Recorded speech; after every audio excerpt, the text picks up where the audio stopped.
Welcome to Fantasy Football Today, Dynasty. I am your host, Heath Cummings, joined by my friend Dave Richard. We are here for what I would say is a special edition of Fantasy Football Today, Dynasty, because we are going to answer your Dynasty questions live right here on air. Yes, we have some kind of a mailbag type show. We have some questions we've already stocked up from the emails, but mostly we want to talk to you. We want to know what your questions are about Dynasty. Dave, how pumped up are you for this? I like these types of podcasts, live streams. I like the interaction. I've always been a big fan of that. And just the fact that our answers should be able to help dynasty managers almost regardless of platform, almost regardless of league settings. I think that that's something that I have always enjoyed about answering questions is we tend to answer in a way where it's not just like only one person is going to get help with our answer. We'll be able to help everybody. We'll give opinions on the players. That'll help people. And that's what we're in the business of doing, Heath, is helping people win their dynasty leagues. And the one thing we don't do a great job of, especially me, is talking about DSTs and kickers. And I know a lot of people still have those in their league, and I act kind of annoyed about it. So I'm going to present you with a DST fact to start the show, because I know some of you play in leagues with DSTs. And this just stunned me, Dave. In fact, so much I'm expecting you to go research it after and tell me I was actually wrong. The Kansas City Chiefs have been a top 12 DST for 9 years in a row, including 4 top 5 finishes in the last 9 years. They just barely made the top 12 last year. They were actually tied for 11th at 8.2 points per game. And this is one of the things that kind of bothers me about DST scoring. Right. Like you say it's top 12, but what were the scoring settings? Right. Because that seems to vary from league to league much more so than PPR versus non-PPR. How many points for a passing touchdown? Like right. it almost seems like if I told you 95% of the leagues either count 4 or 6 points for a passing touchdown, you wouldn't bat an eye. That's usually what we see. Or 0.1 for a rushing yard or 1 point every 10 rushing yards. That's usually what we see. There is so much variance in scoring systems when it comes to DSTs that it's a little tougher to quantify what's a top 12. But if you use standard scoring at CBS as the basis, and that's basically 2 points for every turnover, point for every sack, 6 points for every touchdown. I think there's some bonuses if you keep a team under 300 total yards, and certainly if you keep them under 21 points. Then yeah, they're a top 12, but they were tied for 11th with the Packers. Well, one of my biggest things is like I have a hard time determining what should be a good fantasy DST. Like the Chiefs were second last year in sacks, which was surprising to me. They also gave up the most passing touchdowns in the NFL. So were they good or were they bad? And I think that's why, as Hayden says here, I like hearing your thoughts on DSTs and kickers because I'm currently trying to convince my Dynasty League to finally remove those positions. And that is exactly how I felt as well. But I know a lot of you haven't done that yet. So there's your DST stat of not of the day, because we're not doing that again. Not the week for sure. Maybe the year. Possibly the off season. There will not be a lot of DST stats moving forward. There will be a lot of your questions answered. How many? It's going to be partially determined by you. I was going to say we're not going to answer chat questions until we get to 100 likes. So Dave, a far more generous person than I, said we should answer one question from the chat for every 20 likes that we get. That's going to be a lot more of your questions answered and a lot sooner in the show. So smash the like button. Thomas will tell me when we have 20 likes. We'll answer the first question from the chat. Until then, we'll start with a few listener emails we have, including one that Dave just sent me this morning. And I thought it was a good place to start because it will basically function as the news and notes portion of our show as well. Dalvin Cook still currently, I believe, check your phone, Dave, a Minnesota Viking. But yes, we don't expect that to continue for much longer at all. So Chris emailed Dave and asked if Cook gets released, where do you see Mattison's running back rank? Now, we talked about this very issue on the show yesterday from a redraft perspective. Jamey and I did. Both placing Alexander Mattison in the late round 3, early round 4 range as an RB2. You feel pretty good with that assessment, somewhere in that range, Dave? Yes. I think that's almost exactly where he'll be for me. You peg it around 40th overall is where he'd go. I would imagine that the closer we get to the start of the season, the higher he'll go in drafts. If something could happen where, another running back in front of him gets hurt, or Alexander Mattison runs for a 23-yard touchdown in the preseason and he gets steamed up into round 3. A couple of numbers for you that you might be interested in, Heath. The 25-year-old running back Alexander Mattison, 8 career games with 15 or more touches. In those games, he's given you at least 15 fantasy points 6 times. 5 of them coming in 2021. None of them last year because he didn't have any games with 15-plus touches last year.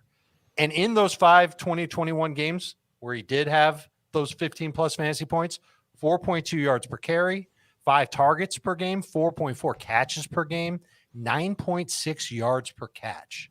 This is a 3-down back. This is somebody who could absolutely handle the Dalvin Cook role in Minnesota moving forward.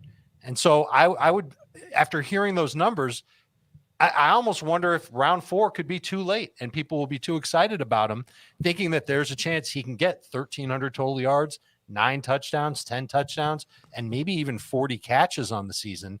That sounds like the profile of a running back that you would take with a top 20 pick, not a top 40 pick. Now, but all that, and you factor all that talk about 2023 into the dynasty value.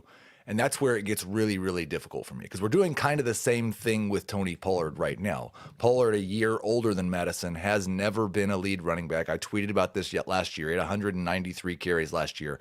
That's the most Tony Pollard's had since high school. And I'm not sure he had more than that in high school, but he's never had a 200 carry season in the information that we have available. And so when you have a back that's never shown the ability to be that full workhorse guy, at least for Mattison's case, in the NFL over a full season, and 25 with a pretty uncertain future beyond this year, but has the upside to be a borderline top 12 running back also this year, how you rank that in Dynasty, I think says something about your philosophy. Like I have Tony Pollard right now at RB 18 in Dynasty. I would think Mattison would have to be behind Tony Pollard. I have Ramondre Stevenson right in that same range. He would have to be behind Ramondre Stevenson. I'm thinking for dynasty purposes, once Cook is released, Mattison would move somewhere into that RB 25 range, in the same range as older guys like Dalvin Cook and Aaron Jones, who we think will be better this year, and younger guys like James Cook and Zach Charbonnet, who we think Mattison would be better than. Well, I think the basis of that is uncertainty. We don't know how good he'll be this year, and that'll determine just how much usage he gets moving forward. And I think for Mattison to be ranked significantly higher than where you're talking about having him ranked, and I think that sticker shock might fall in for dynasty managers who have Mattison and want to try and shop him. They're hearing you say that he's a top 25 type of running back in Dynasty, and they're going, whoa, this guy's more like top 15. He pumped those bricks because they might be thinking about moving him. But if he has a good year in 2023, I think it almost buys him another season and a half of getting a huge workload and being a really good running back. But anything short of having a really good year, and the Vikings can move on from him pretty easily. There would be a salary cap hit of about $4 million if they decide that Alexander Mattison isn't their guy. But what they could end up doing is pairing Mattison with a draft pick in next year's NFL draft, and Mattison's in a timeshare with this guy. I don't think that's necessarily the style that Kevin O'Connell wants. I think he wants to have one running back there in Minnesota. And so I almost think that because we've seen him with a workhorse load, we definitely saw it in college. And we've seen it when he's been given the opportunity in the pros. I just laid it out for you. He does fine. Yeah. I'd be on the optimistic side that Alexander Mattison can at least have a plus efficient year as the top running back in Minnesota once they move on from Dalvin. There's also this situation, Heath, where the Vikings realize, all right, we're not going to get anything in trade for Dalvin Cook. We can't even, move up one round in next year's draft for him. Why not just keep him? Why let him go out into free agency and ultimately help another team, even if he's a part-time back? Keep that running back strength on your team. And then that muddies the whole thing for Minnesota, because I don't think Dalvin will get that full workload unless he just absolutely comes out of the gate red hot. He wasn't that last year. And then Madison's value takes a hit, obviously, because he'd have at worst be splitting 50-50 with Dalvin Cook. He might be in the exact same boat that he was in with Dalvin Cook last year. So it'd be a whole mess to think about. I don't think you can make a move to acquire Mattison until Dalvin Cook. And then he gets too expensive. In my mind. Now, we have another situation like this hanging up in the air. One of them was, are we actually going to get 20 likes? That happened. So good job, guys. Cool. We will answer the first question. And that question, not completely related, but kind of related because of the uncertainty. How are we putting a value on DeAndre Hopkins for Dynasty leagues until he finds a team? And that's a good point. Like, his value could really change drastically if he goes to a team that's a great situation for winning a Super Bowl, but not as good a situation for fantasy. Or if he goes somewhere where he's just going to see 170 targets again, but with a mediocre quarterback. And so, Dave, I have been pretty skeptical of DeAndre Hopkins, and I was going into last year as well. And when he played, he was very good. Looked like he still had plenty left in the tank. Will be 31 years old when the next season starts. I've valued him, like how I value him right now is wide receiver 40. That valuation has not changed since the Cardinals cut him. Mm-hmm. He's a high-end number 4 wide receiver with the potential, I view, to perform as a borderline top 12 guy this year, but the risk that at any point he could have no real dynasty trade value. And I've got him in our dynasty league. Yeah. And so I get where you're coming from. And I think if I tried to trade him, I remember when I acquired him, it took a first-round pick to get him. He was part of a package deal. But I don't think there's any way anybody would give up even what they think would be a late first-round pick. I have him valued almost exactly the same as a 2024 second-round pick, which, again, in your situation as a contender, there's no reason you would take that. No, but there are players I'm like at receiver in that same range, including Amari Cooper, who could get ruined by DeAndre Hopkins at any moment. Yep. Or I think if you were selling Hopkins and wanting to get younger at wide receiver, the guy who I have right in front of him is Jonathan Mingo. The guy who I have him right behind him is Kadarius Toney. And I think because I'm a contending team with DeAndre Hopkins, I'm going to lean toward keeping him. As much as I'm intrigued by Toney and Mingo. And then in my head, I'm thinking, what if I offered him straight up for Alexander Mattison? Would I be able to get Mattison for DeAndre Hopkins? I think today you would. That chance. Yeah. I almost want to make the offer to the person in our league who has Mattison just to see what he'd say. But my guess is he's a contending team too. I'm not sure if he would do that. And really, I think a good point from Jasmine here in the chat. Hopkins was a target hog still when he played last year. He is an all-time great. Right. But when you're playing Dynasty, you also have to worry, like, that could end tomorrow, and I've lost all of my value. It's worth zero now. Would he be that target hog if he went to Buffalo or Kansas City? Yes. I think he'd get a lot of targets, Heath. I just don't think it would be in the 140 range like we want to see from him. There's two things that have happened here that have made me a little bit nervous. Number one, the fact that he wasn't immediately scooped up in the wake of his release from Arizona. That tells me that a couple of teams are taking a very slow approach with DeAndre Hopkins, which means that's the league telling us that he's not that elite caliber type of wide receiver anymore. Or that he wants $23 million a year and he wants to play for a Super Bowl contender, and that math doesn't work for anybody. Right. And so now there are rumors that he's going to Cleveland or Houston. And that kind of worries me too, because both of those spots, I don't know if I'd love him. I don't know if I'd love him as much. I'm still going to like him. Here's I don't know if I'd love him as much if he goes to Cleveland. Houston's one of those teams where I think the volume hog factor would absolutely be there for him. I think he could get back. For fantasy, it'd be great. And maybe for his wallet, it might be great. But for his chances of winning a ring, not so good, Heath. But I think if you've got Hopkins in Dynasty, just hang on to him and enjoy what he gives you this year. Yeah, I 100% believe, and I don't know if this is a hot take or not, the Houston Texans are the best fantasy landing spot for him. I think he would probably be a top 10 wide receiver again if he was healthy, because C.J. Stroud is a good quarterback and would throw to him over and over and over again. That was the first question from the chat. We got that one at 20 likes. I kind of thought by the time we finished the first one, we'd already be at 40 likes. It'd be time for another question from the chat. We're not at 40 likes yet, so let's go to the emails. We've got an email here from Mark in Jacksonville. And Dave, it's a little bit of a long one. I'm going to try to shorten it up a little bit, but I like it. He says they're doing a salary cap draft for their startup, and somebody wants to trade their 2024 first-round pick for more salary cap cash in the startup. Okay. And so the first question is, should you be able to do that?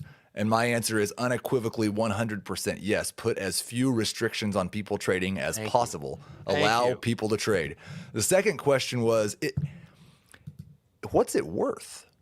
Like, how do you do that when you're talking about a 2024 first that we have no idea who's going to be on the guy's team, and he's trying to acquire more salary cap budget, which is a $200 budget for that first auction that they have? You have any? I had a hard time wrapping my brain around this, and then we'll get to the third question, which I thought was a really good one as well. But any idea what you would want to give up your 2024 first? To give up my 2024 first. Let's use a percentage. Right. So that player could be one of the top quarterbacks that's in college football. Could be one of the top receivers. Let's assume that it's Marvin Harrison Jr. That's going to be the one-on-one next year. Now, that's a guy that we've seen play well. I basically have the same anticipation for him as I did with Jamar Chase when Jamar Chase was tearing it up at LSU, and then didn't even play his last year at LSU because of COVID. He was just waiting to get into the NFL. I think Harrison can have that type of upside. To get a future number one type of – I almost would ask for the entire shebang of your cap. Leave you with enough to get you by in the draft. You get to keep $50 of your salary cap. I'd want the rest. So I think, but we're talking about a 2024 first.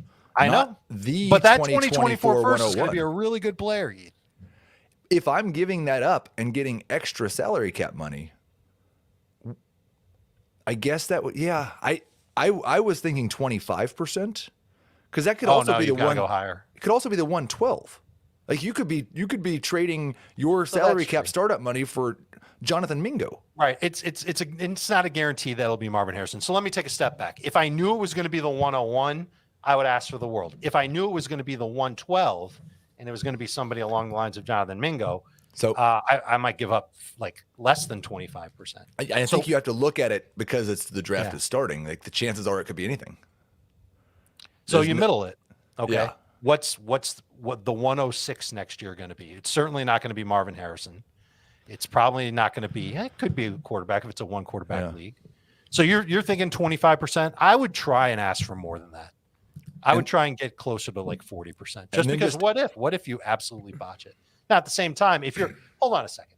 If I'm getting 25 to 40% extra on my budget for this startup, my team's going to be really, really good in 2023. So that pick that I'm giving up, it's not going to be. You going 20% now? Maybe. I think I'd settle for 20 to 25%, but you know me, Heath. I'm trying to maximize value at every turn. I would start at 30%. And then he actually asked like the three ways. Which one would you rather do? Like just go at it with your full budget or trade the first. And it doesn't have to be a salary cap situation now. It's like when you go into a startup, would you like to trade your 2024 first away to get more picks in that startup to try to win year one? I've played in Dynasty leagues with Dave. I know that's happened often. And I actually 2 leagues. I think you may have won the first year of YOLO, or you went for. I went to the playoffs. Right. We are in the Razzball Superflex League. I've won the first 2 years of that league. Yep. I think we should just cancel the league. I think win now is my preferred method. It's yours as well. Right? Me too. Yeah, it's fun to rebuild. But that's the great thing. You can go win now, try to win year one. If it doesn't work, then you can rebuild and do the thing you were going to do when you just tried to acquire picks. I think we are at 40 likes. Ding, ding, ding, says Thomas. Let me ask you a quick question before you get to that question, before you get to our next chat question, Heath. What's the average amount of time that you've spent on a rebuild in Dynasty? 2 years. Okay. Yeah, you're basically throwing away 2 seasons is my average. I've had 1 and I've had 3, but 2's average. And both times I've done it, it's been 1 year. Yeah. And I'm back at it. So I'll accept your answer as what the average might be for a Dynasty manager who goes for the win, whether you get it or not. You know you're going to rebuild eventually. It'll take you 2 seasons to get back. That could also happen. Just because I've got an extra 30% of cap to spend in the startup doesn't guarantee me a championship. What happens if I pick all the wrong players? Things go sideways. Now I'm out my number one pick next year. So to answer your question, which way would I rather go? I think if I can just maximize value and get that 30% plus. So in a $200 budget, we're talking about $60 or more for that one, for my number one in 2024. I'd take it. Otherwise, I'm hanging on to it. There we go. We're going to do two questions this time because the first one's just for fun. Matt asks, if you two could name Azer's league, what would it be called? Dave, I'm putting you on the spot. I did not give you any time to prepare. So I want you to just think about that question. I'll also take suggestions in the chat. What should Azer's Dynasty League be called? Whenever it just happens to pop into your head, Dave, the perfect name. I've already got it. Going to. What is it? Cockroach Wallet. Cockroach Wallet Dynasty League. That is either spectacular or terrible. I'll let the chat tell us. The diehard listeners will understand the wallet part of it, and the recent listeners will understand the cockroach part of it. I am speculating on Mattison as well as Khalil Herbert. Where does Herbert land if he is the starter week one? Dave, my feelings on this is not as high as Alexander Mattison. Agreed. Herbert's already come out and said this is going to be a committee. He's going to be sharing with at least one guy, I think two guys. I currently have Herbert ranked right around RB40, I believe. If he was named the starter, that would go up. Man, I just guessed RB40, and then I went and looked at my rankings. It was exactly RB40. That feels good. Yeah, nice. Yeah, it would go up a little bit. I don't see him cracking my top 30 running backs until he has like a full season as a starter. I'm going to Chicago next week to take in Bears minicamp. We're going to write a story on them for our annual magazine. Khalil Herbert is one of the players that I hope I get the chance to spend a little time with. And you've heard the Bears say it. They want to use multiple running backs. They kind of did last year, and Herbert was one of those guys. I think he's a little bit different than the other running backs that they have on the roster. I think he's more elusive, and I think he's a little faster than Roschon Johnson and Deontay Foreman. And therefore, I think he's got a chance to be the best running back in Chicago. And if he has a breakout year, then he could last who knows how many more seasons as the 1A back in Chicagoland. I agree with you, though. He's in that same range as Mattison. I believe he's younger than Mattison. It might not be by more than a year. I can probably look it up and tell you. But long story short, I think he's absolutely in that same range. And if someone offered me a future two for him, I'd probably say no. They're the same age. They're both 25. I do like his schedule for next year. I think that's going to help him out a lot too. And just great metrics from him. So we've already got our first suggestion. It has to be something that can use YPC for an acronym. I like that qualifier. Give me your best YPC league name. And then the second one was the Adam Azer Fading Mustard League, because Azer absolutely hates mustard. One of his bad food takes, definitely not his worst. We have 45 likes. We are 15 likes away from answering a couple more questions, or just one if you don't have any more funny questions. We'll have to see. Let's go to another email. This is from Alex from a town near, oh man, I can't even say where the town is near, Dave. Conshohocken? Sounds good to me. Where is, give me a town near that. New York City. New York City, probably. That seems like it's a place that's in either New Jersey or Connecticut. It's in Pennsylvania. Actually, I'm way off. You know where it's near? Where? West Conshohocken. Oh, yes. Okay, that makes sense. I'm not even lying.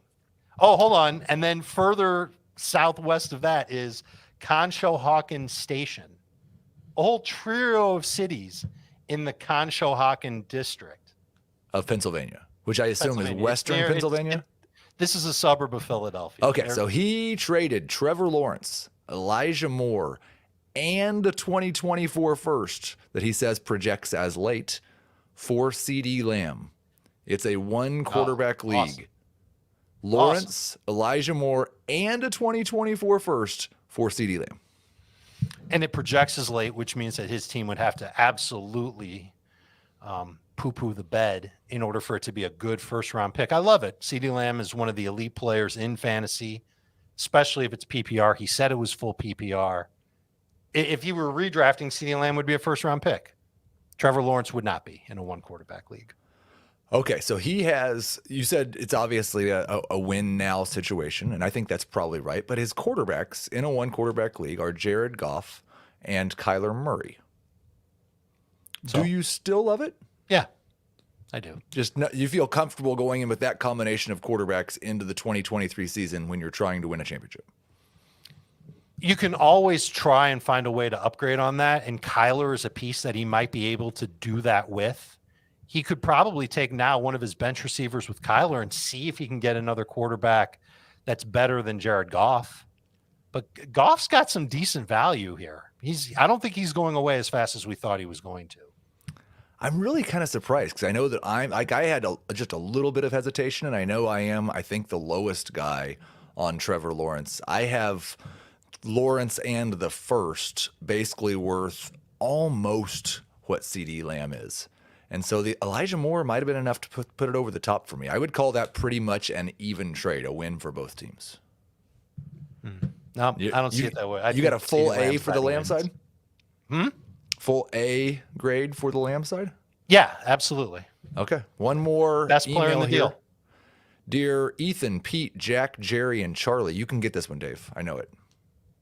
Ethan, Pete, Jack, Jerry, and Charlie. Ethan, Pete, Jack, Jerry, and I have absolutely no idea. Those are all characters Tom Cruise has played. I didn't really think you could get it, but I just wanted you to think about it for a Did second. you get that? No. You knew that? Not at all. I took over a dumpster fire How did you of a figure team that out? in a 10-team Dynasty league. 4 points per passing touchdown. This team will not be competitive for years to come. My quarterbacks are Jalen Hurts and Desmond Ridder. I have an offer of Sam Howell and 2 firsts, a 2024 first and a 2025 first for Jalen Hurts. No. It's obviously a good team. No. You would not take the deal. No. Not in a super flex for Jalen Hurts. If we're starting a Dynasty super flex right now, is Hurts the third pick, the second pick, or the first pick? He would be the second in a 4 point per passing touchdown league. He'd probably be the second pick. Yeah, I'm not giving that up for 2 firsts in the future years and Sam Howell. And Howell might end up being a capable quarterback for Washington. Right. I don't care. It's not enough. I think you look at it. When you look at a roster that's just awful, but has Jalen Hurts, just a terrible, terrible team. And I had this situation just a year and a half ago with Patrick Mahomes. It was easier for me to not sell Patrick Mahomes because of his style of play and thinking, even if it takes me 3 years to rebuild, I've got 7 to 10 years of elite Patrick Mahomes. There's no way I would trade that. If it took 3 years, like if this guy's really, and it's a 10-team league, so if Jalen Hurts is your only good player, it is going to take a while because you've got to build a lot better roster in a 10-team league. If it took him 3 years to rebuild, how valuable is Jalen Hurts to him right now?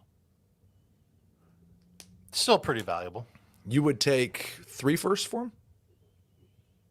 Or you would just say, I'm going to be good before Jalen Hurts' value declines? You're going to be good before Jalen Hurts' value declines. And I could see a day coming, let's call it 4 years from now, where Jalen Hurts is not running as much. This happens to all rushing quarterbacks. They eventually do stop they dial it back. They don't run as much as they used to. And when that happens, then you might say, I wish I had taken that trade. And if you don't win the championship, then you'll say, I wish I had taken that trade. But the whole point of having Jalen Hurts on your team in a dynasty is that he's going to help you win your fantasy league. So I'm hanging on to him. It's not enough. 3 firsts. Are we talking about a first in 2024, 2025, and 2026? Yep. Yeah, I don't know. I don't know about that. Now, if I was getting 2 firsts in 2024, then I might be able to find a replacement for Jalen Hurts using those picks.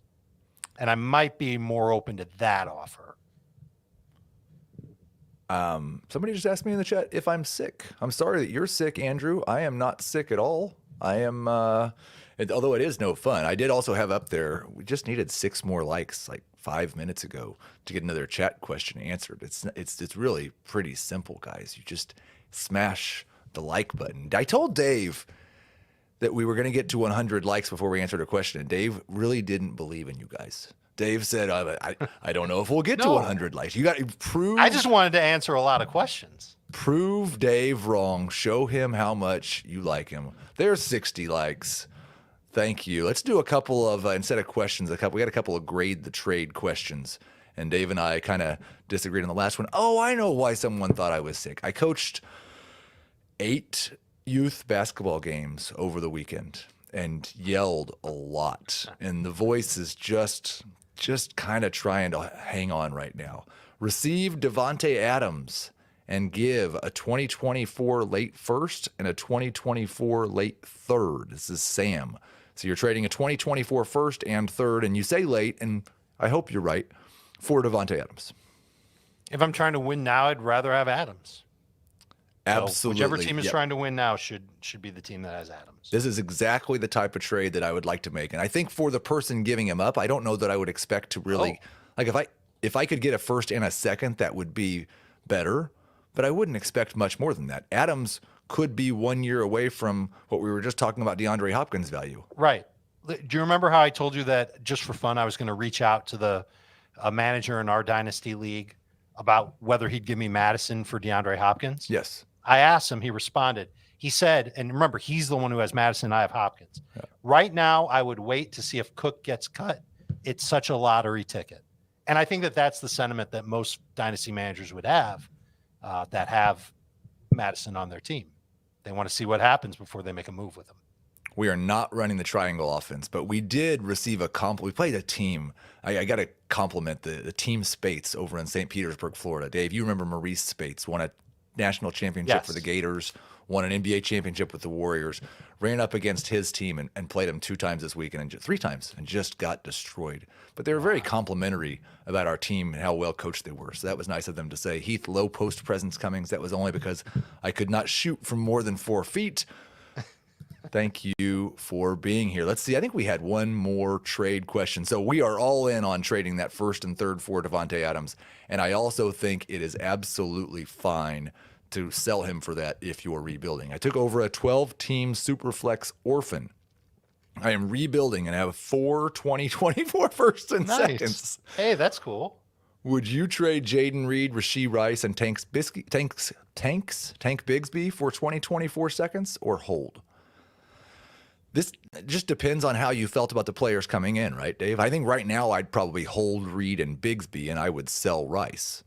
But I'd be more apt to sell Bigsby than Rice. You would, but did you like Rice before, or is that just a product of being on the Chiefs? And Rice is a product of being on the Chiefs, and specifically, he's an outside receiver. Tell me who's got the best shot of being still on this Chiefs team in 3 years who could be the outside receiver for them.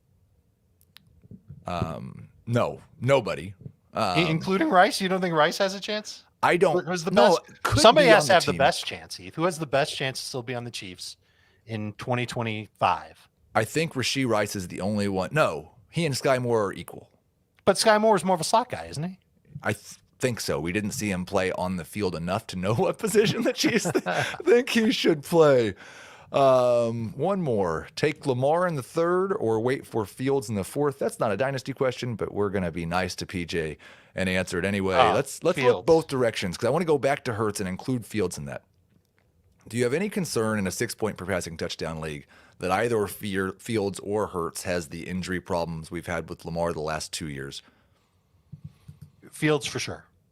And Fields, I think the clock could tick on him pretty quickly if he's as efficient or less efficient as a passer this year. Remember, the Bears have a first-round pick from Carolina plus their own first-round pick. They could make a move in the 2024 draft to get a quarterback to replace Justin Fields if Fields doesn't get the job done this year.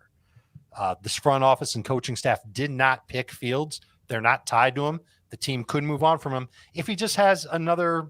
Yeah, he wasn't great as a passer. I mean, you can just look at the stats and see that for yourself. He was very good in the red zone. It was because he was schemed up very well in the red zone. All the talk out of Chicago is that he's processing defenses much better now than he was a year ago. His footwork is better. His accuracy is better. Somehow getting DJ Moore on his team probably helped his accuracy quite a bit. I'm really looking forward to seeing him next week. If he takes that step forward, he's going to be solid. He'll be the Bears starting quarterback for at least 2 more seasons. I think Hurts has a little bit more longevity. As for injury concern, yeah, I think Fields he's not a big dude. He's not physical like Hurts. I think that he could absolutely miss time because of injury. I wouldn't bake that into his profile too much. I'd be more concerned about this being a make or break year for Justin Fields. And as far as redraft goes, I'd still rather have Fields than Jackson. Yeah, I go back and forth on those two, and I don't have a strong, really a strong opinion on that. I do think that it's less about body composition for these guys and more about the fact that their coaches have them running the ball 10 times per game. I know Jalen Hurts was much more successful as a passer than Justin Fields, but his team's not running him any less. He's still running the ball 10 times a game. And if that continues to happen, I'd say the same thing for Josh Allen. He's not running that much. He's got to run less. He cannot Agreed. keep taking these hits. Cam Newton was still exceptional until about this point that Josh Allen's at in his career. There's only so many hits you can take in the NFL and continue to play quarterback. We are 5 likes away from 80, which means we're 25 likes away from 100. I was going to tell Dave that we're just going to answer questions until we get to 100. And then I realized that would be motivation for them to stop liking. So maybe we'll stop answering questions if we don't get to 100 pretty soon. But we do have a few more trades that are coming in. Caleb Williams and Justin Fields on the same team. I'm not sure exactly No, he's what saying that means. if Fields doesn't have a good year. Oh. No, they would obviously trade Fields for whatever they could get. And they'd move on to Williams or May as the theoretical top 2 quarterbacks in the 2024 draft. Here's something we don't see very often. A veteran traded for a veteran. Usually it's old for young, or if it's running back, here it's running back for wide receiver, but both old. Aaron Jones for Keenan Allen in a 12-team super flex start 9. Does that sound like a good deal? I would get Jones. I think if you need a running back, Jones is the side that you want to be on. In fact, I can't really vouch for the Keenan Allen side in Dynasty because all it's going to take for him is one more year of him not playing 17 games or not being a target hog, and it's over. Whereas I think Aaron Jones can probably squeeze out 2-3 more seasons, maybe. No, maybe just 2. I don't think at all. Maybe just 2 more seasons where he can be helpful. Is 31 older than 28 if the guy who's 31 is a receiver and the guy who's 28 is a running back? They're both up there. I think and it's in the the same case age. of Keenan Allen, it just feels like he's just not a lock to play even 14 games. I think it's a very good deal if you're deep at wide receiver and you need running back. That's excellent. This is a perfect example if we have 2 contenders who have competing needs, making a deal that makes their team better and not being concerned with the fact that you made the other team better. You know how old Aaron Jones is? I believe he will be 28 when the season starts. He'll be 28 when the season starts and then 29 in December. So I will alter my answer and pretty much go with your answer. For whatever reason, I thought he was like 26 and then 27. So I'm living 2 years in the past on Aaron Jones, apparently. Bad Guy says, I'm 28 in running back years. Yes, I definitely felt like that the day after getting back from the tournament. Here's a good one. Dameon Pierce and a 2024 second or Ken Walker. Oh, boy. I think I'd rather have Walker. I just think that he's a little bit better of a talent. I do like the situation for Pierce better. Both these guys feel like they could be 1 year away from being like out of the picture for their respective teams. Oh, absolutely. And I think like I have been on with Dameon Pierce, with Isaiah Pacheco, with Brian Robinson, like those guys are the guys the past 5 years who have been replaced right after they have a good year. It happened with James Robinson. It happened for a half a season with Michael Carter. Like it's happened to a lot of guys. Still, Ken Walker might be replaced this year. I like Dameon Pierce more this year than I do Ken Walker. The only hope that I have is that Walker has a longer future. I currently in Dynasty have Walker as RB11, Dameon Pierce as RB12. I'd take the 2024 second, and I'd take Dameon Pierce in that deal. Anthony asks, what can I get for Derrick Henry? A year older than Aaron Jones, still remarkable when he has the ball in his hand. Dave, we talked earlier about how we like the first-round pick for Devontae Adams. We don't think, though, you can get a first-round pick for DeAndre Hopkins. Where is Derrick Henry on that scale? Because he's definitely 32 or 33 in wide receiver years. It's a second-round pick. I think that would be a fair expectation to get in exchange. Or what I might do is go after a veteran player, kind of like what we saw in the Aaron Jones versus Keenan Allen trade. Go find a receiver. Would you give him up for Hopkins straight up? You probably wouldn't. Would you give him up for Keenan Allen straight up? Probably not. So you're looking for an older wide receiver, Devontae Adams. Maybe you can get him. You might have to throw in a pick, maybe, because you figure that Adams will last in the league a few years more than Derrick Henry. But I almost think you're kind of stuck with Derrick Henry. And it's one of those things where it's like, oh, darn, stuck with Derrick Henry, stuck with a running back who's still getting the job done at a quality level, who can give me top 12 running back production for as long as he's involved in the Titans offense. I will say, as far as Hopkins and Adams and Henry go, and most players, if you're talking about trading them for a pick to a contender, I would wait. Nobody's scoring fantasy points right now. Nobody's playing games right now. I think Derrick Henry, you'll have a better chance of getting a late first-round pick if you get a team that's 5-1 or 6-2 and loses a running back for the season. And it's, will you give your first-round pick to try to go win a championship right now, as opposed to, will you win your give up your first-round pick to upgrade from Dameon Pierce to Derrick Henry at running back? It's easier if they're in it and they just lost somebody. And it's easier if you've seen Derrick Henry look like Derrick Henry for 4 weeks, 6 weeks, 8 weeks into the season, versus right now where you can't say with 100% certainty that Derrick Henry is going to be same old Derrick Henry. So I'm with you on that. I would wait. And then would I give up the late first, knowing that my team's going to do well this year, to get Derrick Henry? Yeah, I might. Really depends on what my overall situation is. I'm gonna give the people watching a chance to determine how many more questions we're answering. So we're gonna go definitely for another 3 minutes to 45 minutes. But if we get 100 likes, we're over 80 now. If you can get us to 100 likes, we'll add another 5 minutes, get to a few more questions. We're up to 85 now, so it's just 15 more likes in the next 3 minutes. You can do that.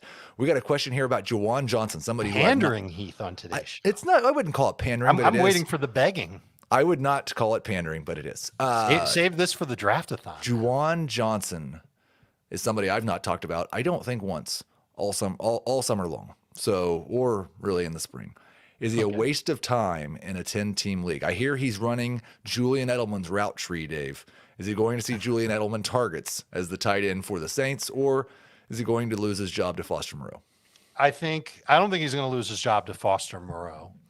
I think he's going to Derek Carr might see him as a Darren Waller type of target, which is exactly what he is. 27 years old. He'll be 28 before the season ends. Averaged 8.4 PPR fantasy points per game last year, and did have some pockets of really good games. But as long as Michael Thomas is healthy, and Chris Olave is going to do his thing, I worry about Juwan Johnson being. I think he's going to be lower than 8.4 PPR points per game, to be honest with you. He might have a lot of games with 2 catches and a touchdown, and he might have a lot of games with 4 catches for 50 yards and no touchdowns. I think this is happening in some leagues, definitely in tight end premium leagues. Rookie-only drafts, Dalton Kincaid had a period of time where really rocketed up. Is he worth a top 5 pick, Dave? And let's say if it was tight end premium, because I think I know your answer to the first part of that question. Even if it's tight end premium, I'd hesitate to get Dalton Kincaid with the top 5 pick. And I would defer to your tight end rule, your rookie tight end rule, when it comes to rookie-only drafts and when to acquire them. Just wait 18 months. You want to wait until about September of their second year, and then the fantasy manager that drafted them used a first-round rookie pick, has not gotten anything out of them yet, and they'll feel a lot better by giving them up. Now, I'll add this. I think I'll make an exception to that rule next year when Brock Bowers is in the draft. The Georgia tight end is just he looks to be like an unstoppable player. And I don't know if we use that word with Kyle Pitts. When Pitts came out, we liked him a lot. Definitely saw the talent. I think Bowers is better than Pitts. We are at Thomas sent me a message here. 92 likes at 11:47. We're at 96 likes, and we've got about 30 seconds left. I'm sure you guys are going to get us 4 more likes in the next 30 seconds, right? Of course. Dave, thoughts on Dak as a starter in one QB league if I'm looking to contend? I have a feeling I'm going to be the high guy on him too. I'm a little bit worried about just the amount of passes he'll throw. I think that offense is going to try and slow it down this year. Not necessarily run it more, but just not play at the same type of breakneck pace that a lot of other teams do. And they didn't necessarily do that all that often last year anyway. I think he could finish as a top 12 quarterback. He's not bad. When you're drafting him, it's going to be a late round pick. If it's a dynasty league and you have him, you can't really acquire anybody else that could be better. Like, would you go after Aaron Rodgers if you've got Dak Prescott? I don't know how much of an upgrade, if that's even an upgrade at all. Grade the trade. Calvin Ridley for Jaden Reed. I think, Dave, you're the Jaden Reed guy. Get Calvin Ridley for Jaden Reed and Isaiah Pacheco. The problem is I'm also a Calvin Ridley guy. So I would rather have Ridley than Reed. And I don't know if I like Reed a lot. I don't know if he'll ever ascend to the level of Calvin Ridley. So I think I'd rather keep Calvin Ridley for what could be 2-3 more good years of production versus Jaden Reed, who might be a steady number 3 receiver someday, but I don't think he'll begin his career as one. 101 likes, Dave. Pandering works. It worked for Matt Weber. We just saw it. He was in saying we had 95 likes and I can't even get my trade question answered. And so we answered his trade question. I begged for likes. We're going 5 more minutes. How do you feel about Deshaun Watson and Dynasty? We talked about this yesterday as well in terms of redraft, about how I would have a really hard time keeping Deshaun Watson outside of my top 5 quarterbacks if they go spend $20 million on DeAndre Hopkins and he's got a receiving core that's DeAndre Hopkins, Amari Cooper, and Elijah Moore. I would just assume that the whole Kevin Stefanski as a run-heavy play caller is no longer a thing that exists, and Watson is going to the moon. Right now, that's not happened yet. I have a really difficult time ranking Watson with the rookie quarterbacks, with Kyler Murray, with Tua. I think he's right in that range. I think anywhere between 9 and 14 is fine to rank him in Dynasty. Where are you at, Dave? And he's still 27 years old. He'll turn 28 this year, so younger than Aaron Jones. That's good to know. I would be worried about Stefanski and how he calls plays. We've now had a 4-year sample size of him calling plays. With the Vikings in 2019, 51% pass, and then in the 3 years after in Cleveland, 52, 54, and 52% pass. And it wasn't like he went pass heavy with Deshaun Watson even at the end of last year. When did you see Deshaun Watson throw the ball? Of course he didn't last year. The last 2 games of the year, Watson, not that he necessarily threw the ball well in those games. His fantasy production was better in those last 2 games. I'm a little worried about Deshaun Watson, even with the changes that they've added with Elijah Moore coming in and all that stuff. Maybe I would change my tune if DeAndre Hopkins did go to Cleveland. But I can't get behind it to the level where he's clearly better than the quarterbacks you just named. So you would take CJ Stroud over him in Dynasty in a vacuum? I think I would. I'm a fan of Stroud, and I think Stroud can certainly last a lot longer than Watson will in the league. And it wouldn't surprise me if they were close in fantasy points as soon as this year. What about Tua? Tua, I might not be able to do. You know what the deal is with Tua. And last one is Dak. Dak or Deshaun Watson. Dak will be 30 at the start of the year, so 3 years older. Some similar concerns. As long as Hopkins doesn't go to Cleveland, I think I'd say Dak. Yeah, I've got it Tua, Stroud, Watson, Dak. And like I said, I would be perfectly fine with ranking Watson anywhere from 9 through 14 or 15. It's just so hard in your brain to hold both the image of Deshaun Watson as one of the best young quarterbacks in NFL history before the suspension and the last 6 games of last year where, frankly, he was probably worse than Jacoby Brissett. We've got another trade to grade here. Give Trevor Lawrence, get Deshaun Watson, Christian McCaffrey, and James Cook. Let's assume this has got to be a super flex league. It has to be. If it's a 1 quarterback league, you wouldn't be answering the question. You would have already accepted the trade, right? And then ran a sprint around the block of where you live. Even in a super flex, I think you take this trade. This is a trade that can help you win now. And with James Cook on your team, maybe it gives you a little bit of some upside in the future too. We haven't talked about Alvin Kamara much. We have 1 minute left for your questions. Thank you guys for getting us to 100 likes. Thank you for all of your support early in this show. it has been noticed, and we really do appreciate it. Once Kamara's suspension is announced, is he a buy in Dynasty at his rock bottom price?